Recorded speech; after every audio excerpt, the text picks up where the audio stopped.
دوبارہ سن لیں۔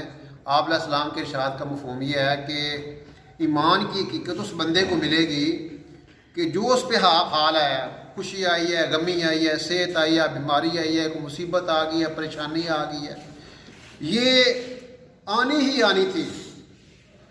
یہ والقدر خیر ہی و شر ہی من اللہ تعالی۔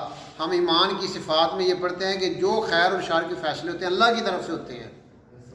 اس لیے بعض دفعہ بندہ جب اس پہ کوئی تکلیف آتی ہے یا پریشانی آتی ہے یا کوئی بندہ نہ کرے میں انج نہ کرتا تو انج نہیں سی ہونا، یہ شیطانی فکر ہے۔ مگر جو ہے نا یہ نہیں کہنا چاہیے، یہ ہونا ہی ہونا تھا۔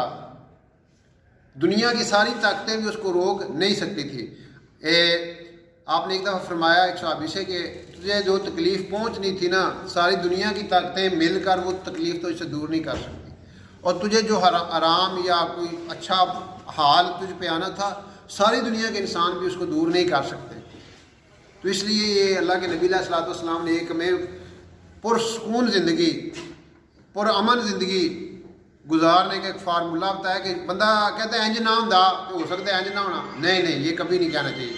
دیکھیں جب ہم کہتے ہیں کہ اللہ کے علم میں ہر چیز ہوتی ہے، ایون آپ اکثر سنتے رہتے ہیں پتہ بھی اللہ کے حکم کے بغیر نیچے نہیں گرتا، تو اتنے بڑے واقعات جو انسانی زندگی میں ہو جاتے ہیں تو کیا وہ ایسے ہی ہو جاتے ہیں؟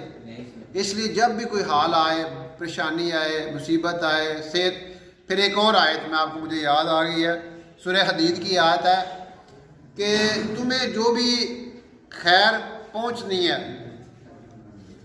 اور تمہیں جو شر بھی پہنچنا ہے وہ یا اس کو آپ دوسرے اینگل سے کہیں کہ جو بھی خیر انسان کو ملتی ہے یا نقصان ملتا ہے وہ پہلے لکھا جا چکا ہے۔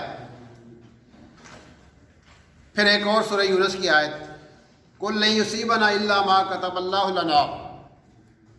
ہم ایک دفعہ سوڈان میں پیدل جا رہے تھے، سفر میں تھے، ایک ٹرک آیا، اس کے سامنے بھی یہ آیت لکھی ہوئی تھی، تو چونکہ بندہ اللہ کے راستے میں ہوتا ہے وہ غور و فکر زیادہ کرتا ہے، تو وہ آیت میں نے وہاں پہ پڑھی، مجھے بڑی وہاں پہ اس کی سمجھ آئی۔